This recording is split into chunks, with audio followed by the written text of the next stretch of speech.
words, which it's wonderful that Shane gave us the perspective from the north and touched on the perspective of Hongi Hika, which is half of the conversation, really, that Grant's based the whole book around.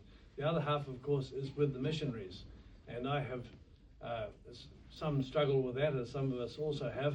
But the big question, just as the title refers to rangatiratanga, which Hongi Hika certainly knew a lot about, so the other half of the book is about what aroha means. Incredibly important concept then and now. And the missionaries were saying, we are here on the basis of aroha. And our aroha is for the Māori people. I myself think, yeah, right, they're here to convert people and turn them away from heathen practices. But what would I know? Tonight Grant has invited Professor Geoffrey Troughton, who's a professor of senior lecturer and professor at Victoria University in Religious Studies, to talk about the missionary side of the story. He's an expert, obviously, in the religion and the history of religion in Aotearoa. So tēnā koe, Geoffrey. Thank you for that welcome. Somewhere between professor and senior lecturer is where I actually reside, but thank you. I'm obviously not a politician. It is a true pleasure to be here and to be part of this occasion. I thank you, Grant, for the invitation to come and share a few words. First things first, congratulations. Like any book, it is a struggle. For the writer, for the support crew, for everybody.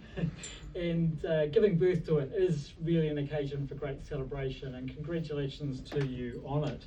Now, Roger really wanted me to say some rough words to you, but I've got to say that this is actually a great little book.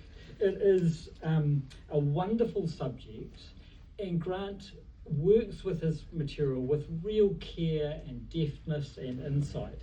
It's a delightful book. It's a pleasure to read. I didn't know what I was going to be encountering when I picked it up. But it's also a little book that will stay with you. It will provoke questions. It will challenge your assumptions, your thinking, your imagination, and leave you pondering some of what you just encountered. You should absolutely buy it. That's what we want, right? So, sales pitch sorted. I have to confess one little piece of jealousy that I didn't write it first, that I didn't get to the story first. The subject is a very close analysis of a record of an engagement between Hongi Hika, but a range of other notable rangatira from the north, with missionaries who summoned them to a meeting. And the meeting was to remonstrate with Hongi about his intention to go to war.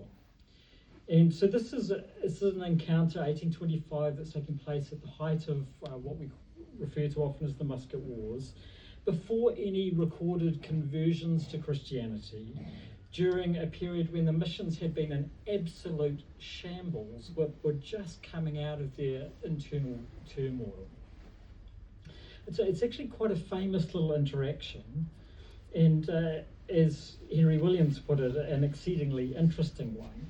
And it's one that I've encountered on numerous occasions in my own research. I've done a little bit of work on missionary peacemaking and ideas of peace, and hence I haven't written about it yet, but at least I have a solid resource to turn to should I ever do that. Now, Grant's account highlights just how effective and valuable a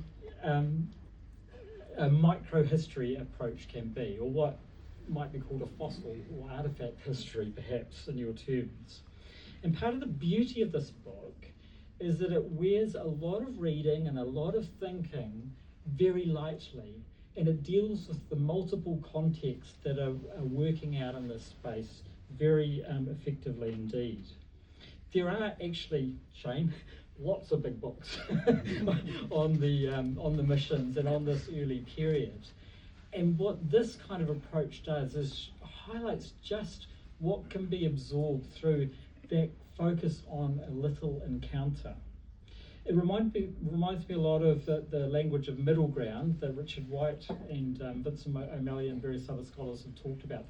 This period in which there's a mutual struggling for comprehension across different ways of imagining the world, different ways of thinking and seeing, often mutual incomprehension and often deliberate mutual incomprehension at times, that produces new ways of thinking and new understandings. And I confess that in Grant's account, Māori come out of these exchanges seeming a great deal more adept at reading Pākehā values and perceptions of the world than vice versa.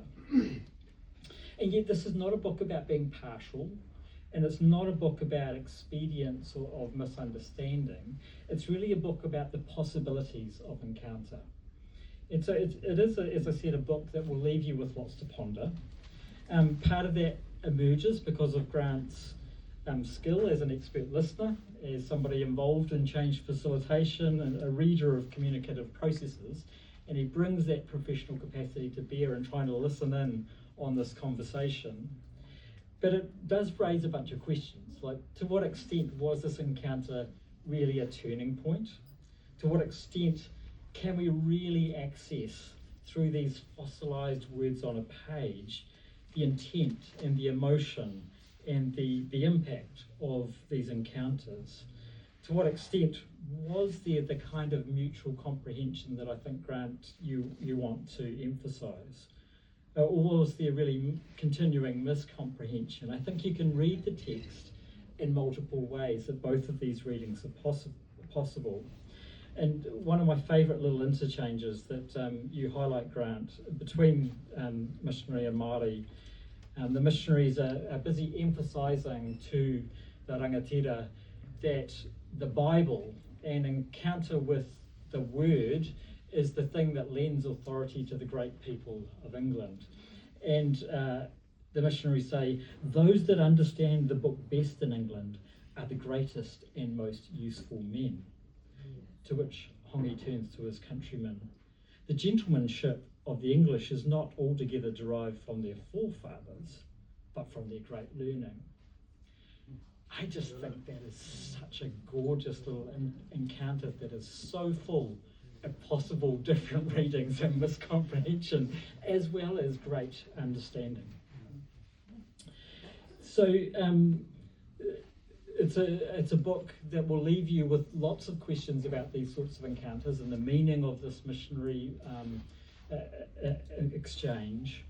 It's full of apt expressions. I wished that I'd had your comments about translation to hand when I was talking with my students last week about the challenge of translation in these sort of contexts. But it's also a book that is very much, I think, inspired for and written for this moment. It's a book that is about the capacity to listen, to interact, and to exchange across differences.